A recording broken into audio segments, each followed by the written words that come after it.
benzodiazepine for anxiety, chemotherapy for cancers, to uncover the mystery of why the body is failing to maintain homeostasis. So what they're saying is they want to go further into the body to understand why the systems are not, why they're failing to maintain balance, like why are the systems failing.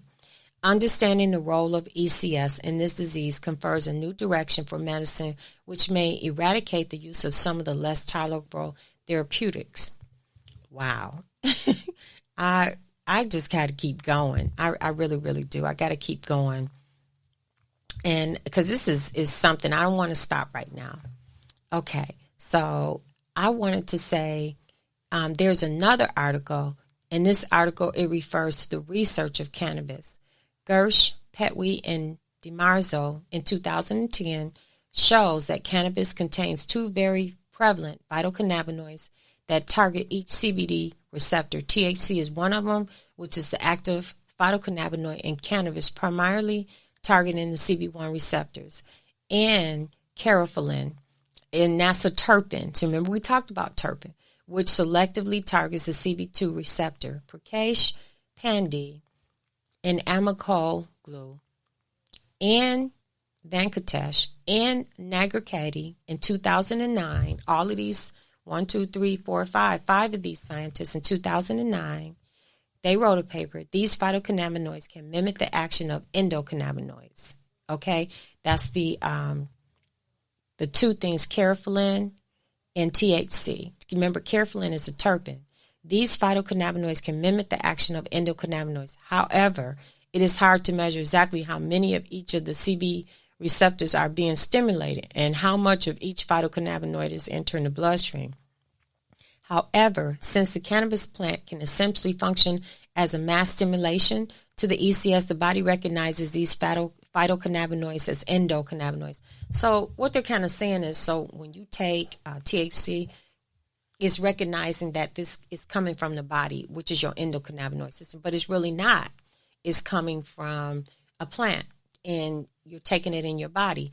But it's saying that we receive this as an endocannabinoid, but it's not. It's not your endocannabinoid system is what you already have in your body, and so it's not. And so they're still working on the science to understand how these phytocannabinoids work. So when you're taking CBG, CBN, CBGA, something like that, they're looking at how does this stuff work? How does it work? Why does it work? And the science is still being discovered. Okay, so let's go to lipid metabolism. One of the benefits this paper refers to is cannabinoids are unique and they are rapidly synthesized as well as broken down soon after being used, which creates fewer long-term side effects. The indigenous cannabinoid is extremely ubiquitous due to the fact that cannabinoids are both rapidly synthesized and degraded, which create less long-term side effects. So what they're saying is, so when you take cannabinoids, they work rapidly through the body, and so they're saying this creates less long-term side effect on the body. It's just so much about this. Okay, apoptosis pathway. This is the next part of this paper. Apoptosis pathway is a type of cell death in which a series of molecular steps in a cell leads to its death. This is one method that the body uses to get rid of unneeded or abnormal cells. The process of apoptosis may be blocked in cancer cells, also called programmed cell death. Apoptosis, which is programmed death of cells, an essential component of the cell cycle. This has multiple implications for the human body, such as maintaining the homeostasis or eradicating potentially dangerous cancer cells. While many of the proteins involved are known, the exact mechanisms of apoptosis are yet to be elucidated. Apoptosis is not the only manner in which cell death occurs. The other large contributor to cell death is necrosis, and that was written by Elmore in 2007 that they actually include in this paper. However, unlike apoptosis, necrosis is highly toxic to cells and results in inflammation due to cellular lysis, which proceeds with cell death. So what they're saying is that apoptosis is different because it doesn't lead to inflammation of the cell. It's totally different. And that's what we have to look at. They're looking at necrosis of the cell and apoptosis of the cell. Apoptosis of the cell is a positive, and necrosis of the cell is the bad. Okay, so that's what it is. So then they went on to talk about mitochondrial function. The mitochondria are responsible for converting carbohydrates and fatty acids into adenosine triphosphate, referred to as ATP, and providing energy for cells. Uniquely, the mitochondria contains their own DNA similar to nucleogenomes. Mutations can occur in mitochondrial genome and cause disorders. So I asked myself, what is it? So I researched it, and here it is. Here's the definition. Adenosine triphosphate is an organic compound in hydrotropy that provides energy to drive many processes in living cells, such as muscular contraction, nerve impulse propagation, condensate dissolution, and chemical synthesis. So I want you to know what that was, okay? So when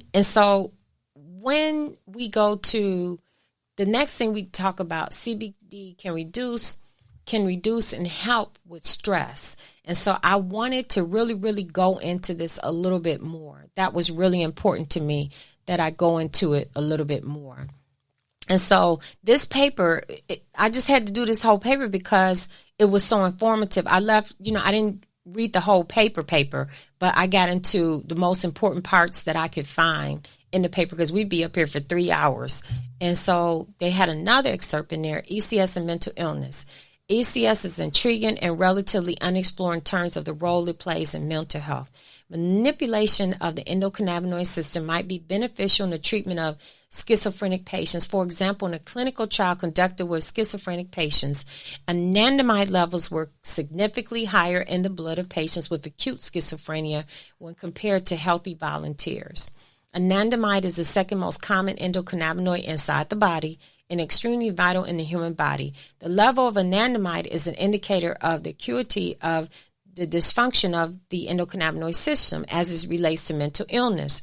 Schizophrenia is summarized by the National Institute of Health and we refer to 2016B, is a chronic and severe mental disorder that affects how a person thinks, feels, and behaves.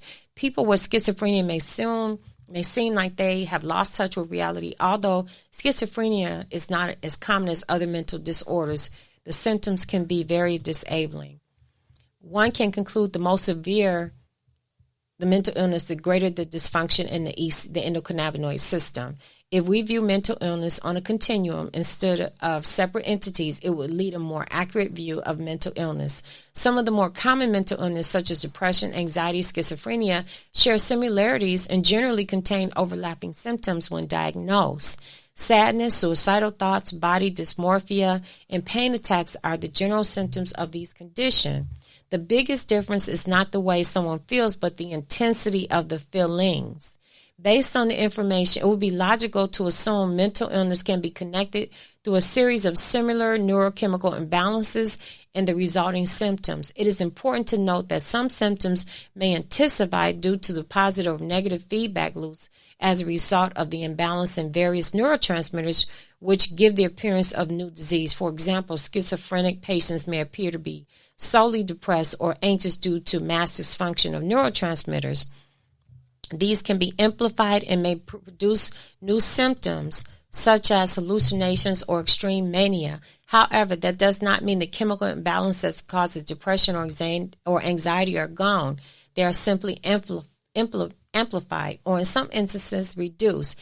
It appears that the different mental health illnesses may be interconnected in a web or network, which is maintained through neurotransmitter functions. By testing and observing neurotransmitter functions, one could obtain coordinates to see where in the web or network the issues with the neurotransmitters are occurring. Errors in the endocannabinoid system, which influence mood and perception, which help to explain these errors and malfunction. Therefore, mental illness may be influenced by errors in the endocannabinoid system as a result of miscommunications of the neurotransmitters. Since the endocannabinoid functions as a retrograde system, it can have a direct influence on the associated neurotransmitters. Therefore, targeting the endocannabinoid system might be a more effective treatment method than only addressing the neurotransmitters themselves. The current approaches to address mental illness focus on manipulation, neurotransmitter releases. However, this seems more like a Band-Aid treatment than an actual cure. Treating the underlying homeostatic issue through the endocannabinoid system, thereby restoring neurotransmitter functions, appears to be a more permanent solution. I was blown away when I read that. And then they moved on to current treatments.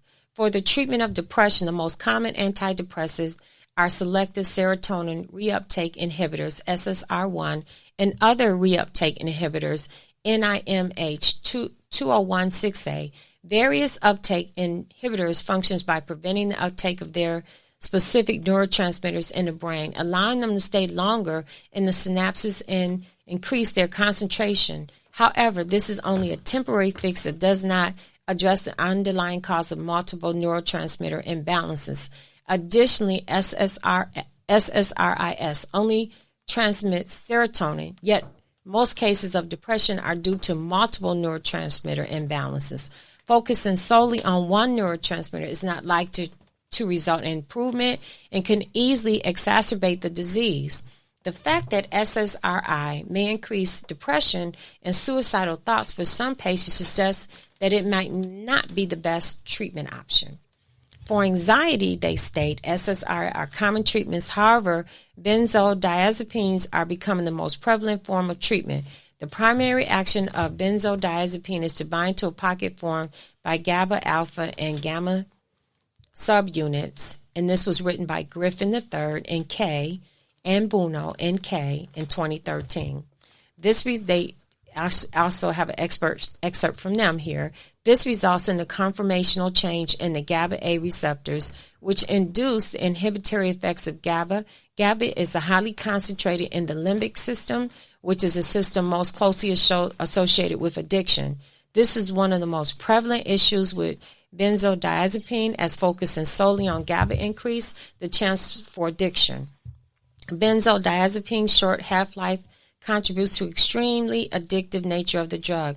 Benzodiazepines are listed as a Schedule IV drug, United States Drug Enforcement Administration, which implies that along with its ability to treat disease, it has relative low potential for abuse. However, this is not the case. According to the National Institute on Drug Abuse 2017, there were approximately 8,700 overdoses-related deaths in 2015, which was a 4.3-fold increase from 2002.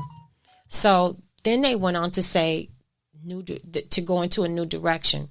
There are clear concerns about the way mental illnesses are being treated. One of the largest concerns is related to a lack of neurotransmitter testing to determine the contribution of various neurotransmitters to mental illness. From there, further treatment should address the underlying cause without the utilization of addictive substances.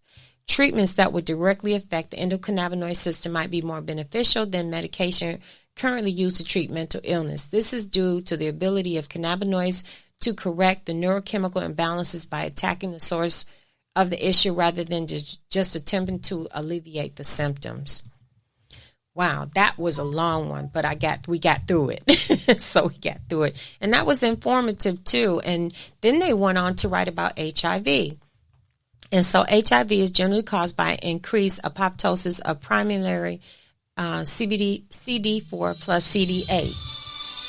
And they went on to talk about that one. Excuse me, my phone is doing it. Plus T cells. Initially, HIV stimulates various cellular cascades that eventually leads to permanent conformational changes. Simon, Ho, and Karen, they wrote in 2006, and they put this in. Not only is apoptosis increase in HIV glycoproteins, but cellular activation is increased as well, resulting in an increase in turnover of T cells.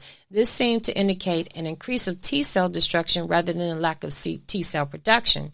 T cells are very important for the immune response against pathogens, extracellular parasites, and other possible viral or bacterial organisms. This was written by Zhu and Williams in 2008. Unlike cancer, apoptosis is not suppressed, but rather excited in the presence of HIV. However, one of the incredible mechanisms regarding the endocannabinoid system is that even though it's considered a negative feedback loop, As a result of varying receptors and cannabinoid, it appears that it is possible to both decrease and increase apoptosis.